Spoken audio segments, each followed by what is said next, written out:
Well, good day, everyone. This is a slideshow that I did up for establishing ground rules in your family.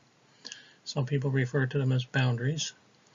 I'm Bob Jackman, teacher, virtuous facilitator at the Charles J. Andrew Houghton Family Treatment Center in Cheshire, Labrador. Now, if you take a look at this first slide, the little happy face there that's partly covered up by my face, that's me. You'll notice discipline is freedom. I put that little ball there for a reason, because in actual fact, you will find that it is. If you could just picture, for example, if your teenage children were absolutely listening to all of your rules and regulations that you have in your home, how nice that would be. You know, if their bedtime arrives, let's say it's 8 o'clock, 9 o'clock, and they go to bed, no problem. You can sit back and watch a movie, play board game, whatever. But that's where you see freedom. But if you got to struggle to get them to go to bed, and all of your energy and time in the evenings is just burnt up, especially if you got to go to work the next day.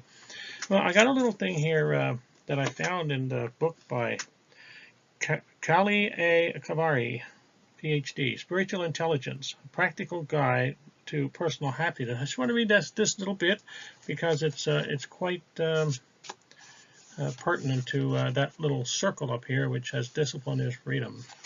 He calls it the joy of discipline. We usually tend to equate discipline with hardship because it either demands something that we're not inclined to do or requires that we don't do something that we want to do. But discipline doesn't have to be hardship. It can even be a great source of joy. It is permissiveness, the opposite of discipline, that is deceptively attractive, yet the cause of much unhappiness. A great disservice that a parent can do to a child, for instance, is to be permissive. In the case of the child, discipline involves lovingly but firmly setting the limits and demanding that those limits be observed. Permissiveness, in actuality, is a form of abuse, often practiced in the guise of kindness and protection of the child's freedoms.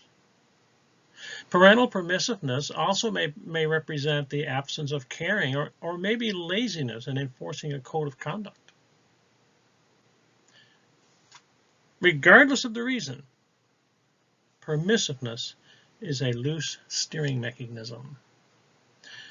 He goes on to say, discipline is not only for children or for controlling other people's behavior. It is, above all, for ourselves.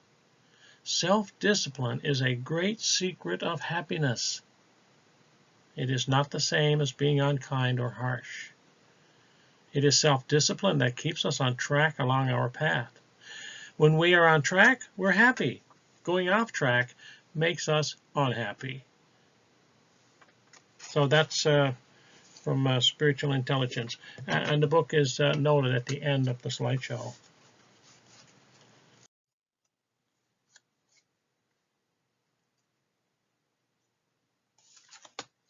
Establishing clear boundaries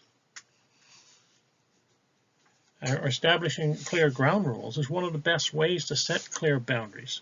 To be effective, chosen boundaries need to be those to which everyone in the house is committed. They need to be simple, clear, measurable, and observable. They should reflect the vision or mission of the family, the purposes which guide what you are about as a family, not just something to rein in the child's behavior. One simple way to establish this vision is to look at the list of virtues, which you see there on the screen now. Add to the list if there are other virtues which come to mind, the ones that you want to follow, or if they have meaning for you, you could add. And choose a few core virtues which characterize the kind of family you want to be. For example, you may choose peacefulness, cleanliness, respect, consideration, responsibility. For example, cleanliness, you may choose to have children make up their bed in the morning, to put their dirty laundry in the basket and not on the floor, to hang up their clean clothes, But in order to teach them that particular core value, it's very important that you do the same thing. Because if you're there saying to the child, hey, you haven't made up your bed yet. You have to make up your bed now before you go to school. And he looks in your room and says, but Dad, look at your room. It's a mess. So you see what I mean? You teach the virtues by actually practicing the virtues yourself, you know. Establishing family ground rules is perhaps the most important way to keep children feeling safe, both physically and emotionally. It also establishes limits which support mutual respect, peace, and justice in the family. The clearer children are about what is expected, the better their chances of feeling loved and accepted in their efforts to do the right thing.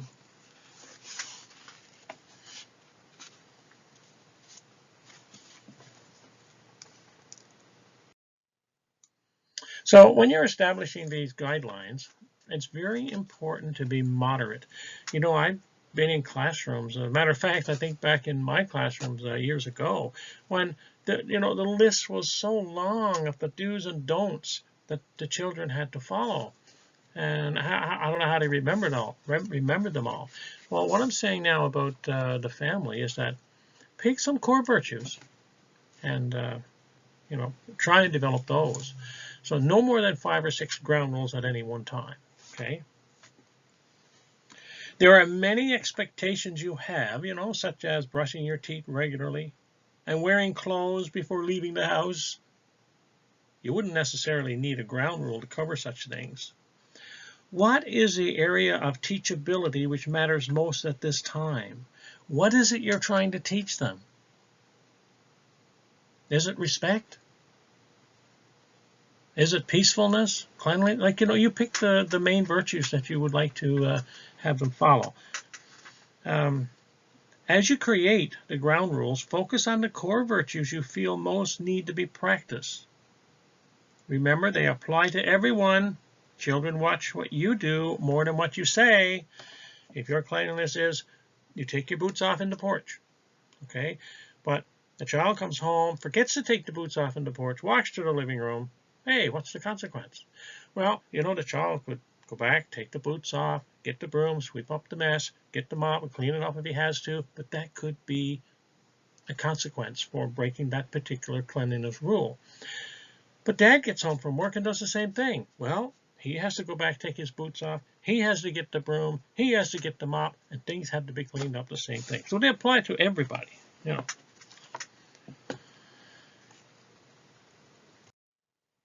Number 2, be specific. Be specific. Create ground rules which meet the specific needs of your family. Never mind the Joneses down the street. Never mind this one or that one. What is it that you want to teach your children in your home? Okay, so it needs to be specific to your family. Your way of practicing cleanliness, for example, should be relevant to the area in which you live. A family who lives in a muddy or snowy area may have a ground rule that shoes must always be taken off at the door. Many cultures around the world practice that as a form of courtesy. If your family moves to a place near a beach, you may want to initiate a ground rule of hosing off before entering the house. I mean, I remember when I was growing up in the wintertime, when we came to the door, we had to brush our shoes off before we came in the house. Then we take our boots off in the porch, but we weren't allowed to let the snow melt in the porch.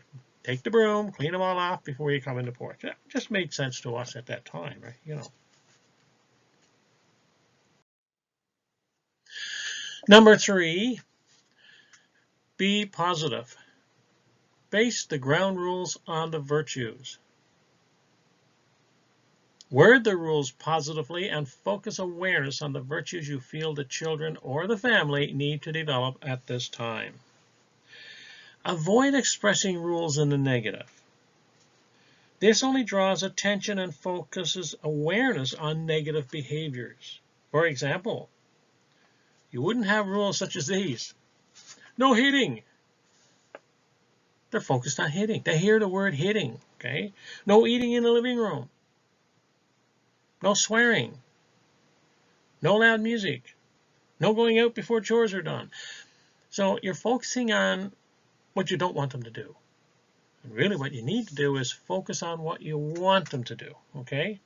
So being peaceful, instead of being violent, so to speak, right? And I have some examples here, right? Examples of family ground rules. Here's how they could be. For example, cleanliness. We keep our house clean by eating in the kitchen and the family room. We put our things away, including toys, when we are finished using them. Likewise with Dad, if he's using tools to fix up some things in the house, he needs to put those things away as well. So that's the whole family practicing cleanliness. Okay. Respect. We use respectful language to each other. We respect each other's privacy when the door is shut. Responsibility. We share responsibility by doing our chores on time. I prefer to call them services. And the thing is, the difference between a service and a chore is attitude. A chore indicates that, here, this is something you don't want to do, and I know you don't want to do it, but I'm going to make you do it. And the child goes and he gets grumpy and he doesn't really want to do it because it's a chore, it's hard, it's work, But if you refer to it as a service, look, the reason we can all sit at the table tonight and have supper on clean dishes is because Mom performed a service of cleaning the dishes, and Johnny helped, and Mary helped dry them, and so on. In other words, they're services, and you tend to feel good when you do things that are of service.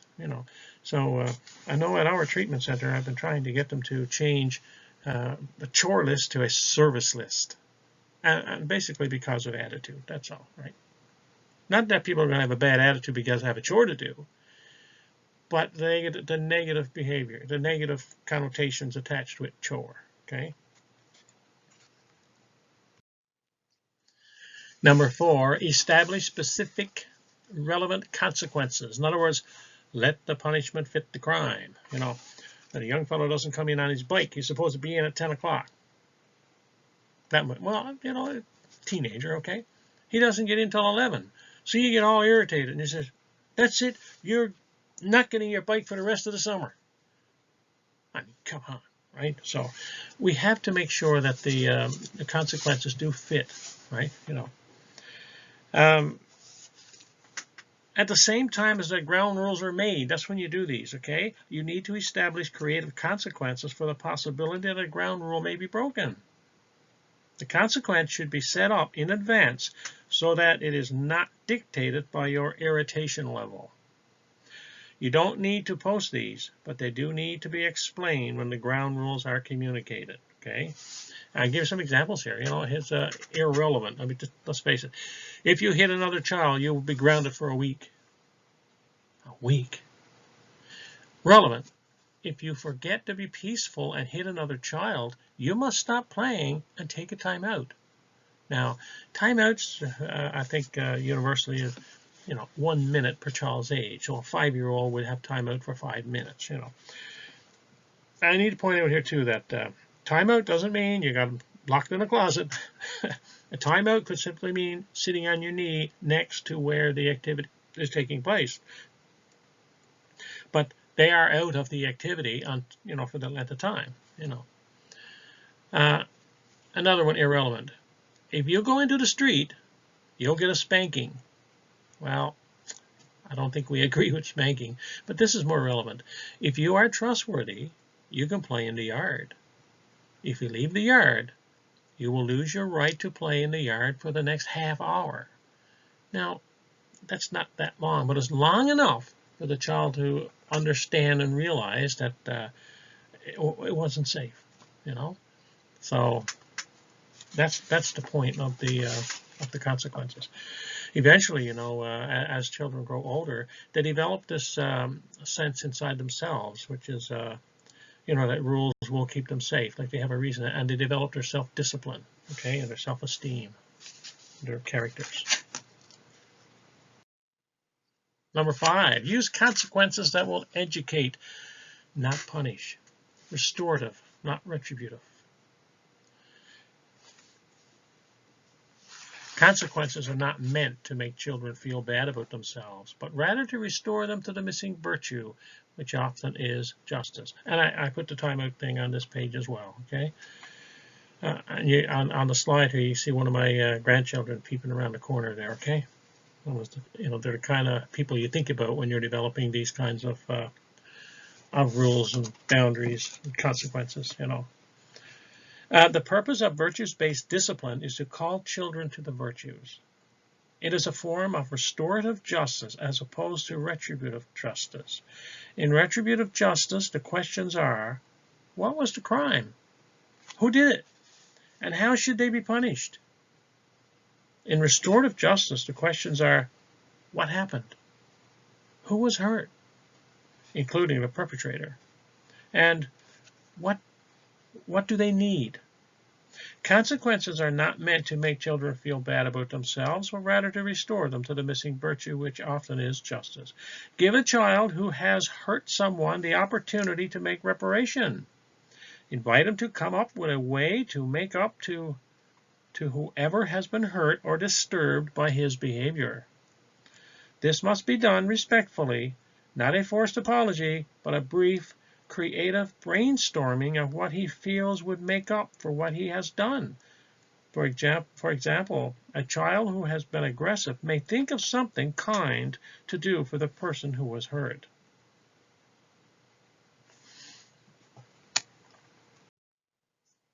Number 6, be consistent. Of all the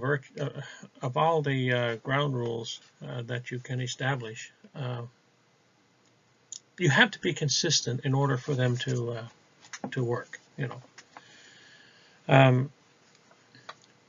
Assume that children will test the limits, sometimes forget the rules, or just be having a bad day. Okay. Regardless of the reason for the lapse, trustworthiness demands that the consequence be enforced automatically. Not at your whim. This is not a time for mercy, but for justice, so that children will learn that you say what you mean, and you mean what you say, and that the rules are real. When they know the rules are trustworthy, they begin to develop their inner authority, a sense that rules matter and keep them safe. Here's a story that just for an example of how this develops in children. An 8-year-old boy named Tom was given a ground rule that when he comes home from school after sitting all day, he is to go outside to play and not watch TV. The mother of another child called Tom's mother one evening to say how impressed she was that Tom had come over after school. And when her own son had turned on the TV, Tom said, "I'll be outside when you want to play. Our family ground rule is we can watch TV after dinner." So, a story like that is really nice and kind of reinforces, what we're saying here. Number 7, communicate rules clearly. Write them out and post them on the refrigerator or somewhere at the children's eye level. Don't stick them up in the corner. Put them where the children will be able to see them. The use of humorous illustrations will help reinforce the rules, especially for very young children and also for teenagers. Discuss the rules with your children. Be sure they understand the consequences for breaking any of the ground rules. Engage the children in creating a ground rules chart. Their illustrations may well be more compelling than yours. And what you can end up having here, of course, is, Johnny gets home late, and the next night he has to stay home. He has to come home an hour earlier because he was out an hour late last night. And he may say, "Mom, Dad, come on, it won't happen again." And he'll start to whine and complain and come up with excuses. And finally, Dad says, "Oh, for goodness sakes, okay. Can't happen." You have to make sure that when you make the rules and you make the consequences, that you can live with them. because you don't want to go changing them after they're made, because then, you know, the child doesn't know what to believe, right? And they'll try and wind their way out of everything. So that's extremely important, okay? And the other thing, of course, with consequences is that when you allow the children to come up with consequences with you, they'll probably come up with harsher ones than you will, and you'll have to tone them down, you know. But that's the way they are. Number 8, when children receive consequences, make sure they understand the reasons. Okay, very important. As soon as a consequence has been paid, call the child to account. You know, ask the child, what was the consequence for? Because, you know, the child needs to know. Because if they don't know why they had received that consequence, then they haven't learned anything. Okay, so very important. And are you ready to play peacefully now? Now this part is very important.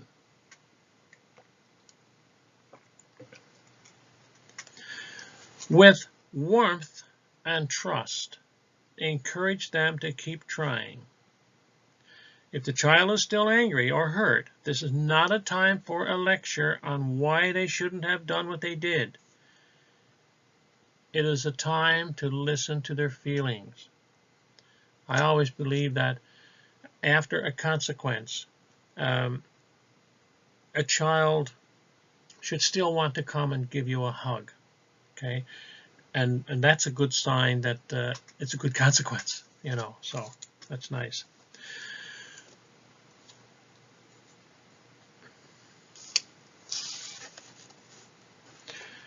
One time, just this little bit here, when we consult in schools around the world about creating virtuous reality in the classroom, we recommend that they replace the naughty chair, remember that? Still used in many countries, with the courtesy corner, which reflects the principle that a child is always invited back to her best behavior rather than left feeling ashamed. Are you ready to be courteous now? Is the first thing children need to hear when their timeout is completed. They want to come back into play, okay?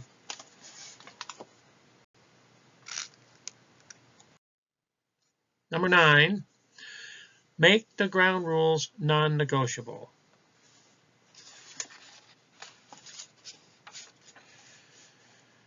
As parents who are the leaders of the family, you have the right and responsibility to decide which issues are negotiable and which are not.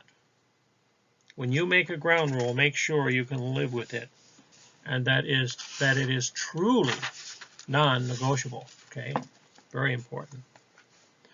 Ground rules that are up for discussion or change are not true boundaries.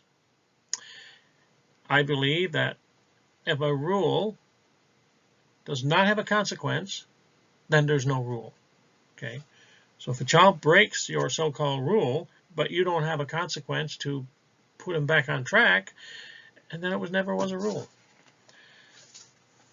The time for discussion is before the ground rules are established. You may particularly want to consult mature children to receive their input into what the rules need to be and what would constitute fair ground rules that will serve as agreements to which they can wholeheartedly commit. Children have a highly developed sense of justice, and if consulted about what the consequences should be for violation of a ground rule, they will often come up with more rigorous ones than you would have. Then you must stick to these consequences to create a high level of trust in your family. And number 10,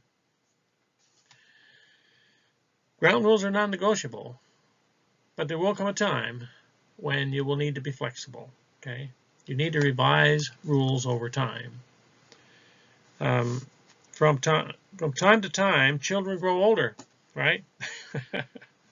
Or as children grow older, and as circumstances change for your family, such as a move to a new place, when a child begins school, an older child begins to drive, or a parent who has been working at home takes a job outside the home, you will need to create new ground rules which replace the old ones. This is an excellent time to engage the whole family in consulting about what ground rules will help sustain unity, create justice in sharing responsibilities, and keep everyone safe.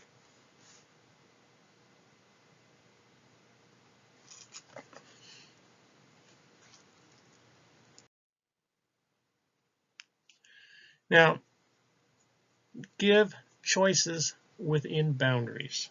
Give choices within boundaries. One of the times we need to set clear boundaries beyond the ground rules we have for our families is when children or adults have choices to make.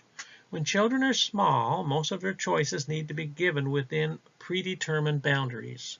For example, they cannot choose where they are going to play since this is a safety issue. If given free choice, they could wander off, get lost, or expose themselves to danger. They must be given choices within boundaries such as, would you like to play in the yard or the front yard, in the backyard or the front yard? So there's a choice. Or would you like to sit in your high chair and play while I'm cooking, or in the playpen in the living room? It is merely foolish to ask a 2-year-old what he wants for breakfast. He says, let's see. How about jelly beans and lemonade? So obviously, you can't do that, right? But it is very helpful to his budding discernment to offer him a choice within limits. Today, would you like porridge or eggs for breakfast? It is mere foolishness to ask a child, would you like to go to bed now? At bedtime, you might say, it's bedtime. Would you like the story we read last night, or would you like me read a new one for you? Okay. When we fail to give choices within boundaries, we are begging for a power struggle. One our child is far more likely to win than we are. Kids just seem to have more perseverance. Also, they use an entirely unique deductive system of logic. That's, I want it. Therefore, there must be a way for me to get it.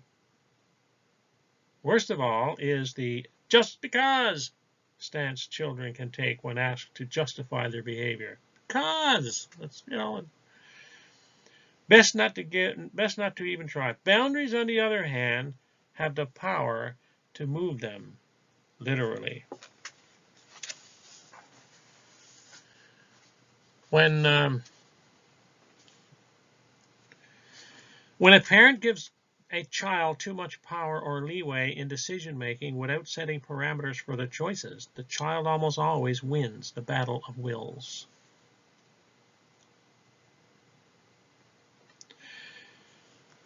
To be given, however, it is in reality a loss of security. Children who are given too much power have nightmares, wet the bed, and show anxiety in other ways.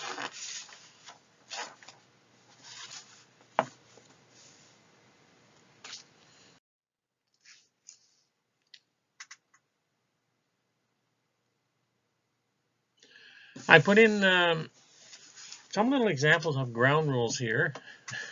This is like for your colleagues, really, but some examples. Arrive on time for each session, and so there's a clock there, right? You can see these for yourself, and the circle with the cell phone, an X on there. I know it looks like a negative thing, but it's just a graphic that says no cell phones allowed. Ask questions if anything isn't clear, so a big question mark there. Be quiet and listen when others are speaking, respecting each other and their views. Contribute fully. Speak loud and clear. So little graphics. Another one in here, some house rules. I put them in because they're funny. A little bit of humor here, right? If you sleep on it, make it up. If you step on it, wipe it up. If you wear it, hang it up. If you drop it, pick it up. If you eat out of it, wash it. If it rings, answer it. If it howls, feed it. So I thought they were kind of funny there, you know. Neat one, you know. They're doing their homework or whatever, you know. Work quietly. So neat little things, you know. So I just want you to know, of course, that the main book that's used for this is the Family Virtues Guide by Linda Cavill and Popoff. A lot of good stuff in here. You know, children are born without manuals. You know, when a baby is born, a mother is not given a manual saying, here's how you raise your child. But Oprah Winfrey said, this is as close you can come to a manual for children, you know. So I want to, you made it to the end of the slideshow, so I want to thank you very much. I really appreciate you going through this. I'd like to maybe have another one later on about consequences only. So we come up with different consequences for some rules that may be made. So you may see one like that in the near future as well. Okay. So bye for now.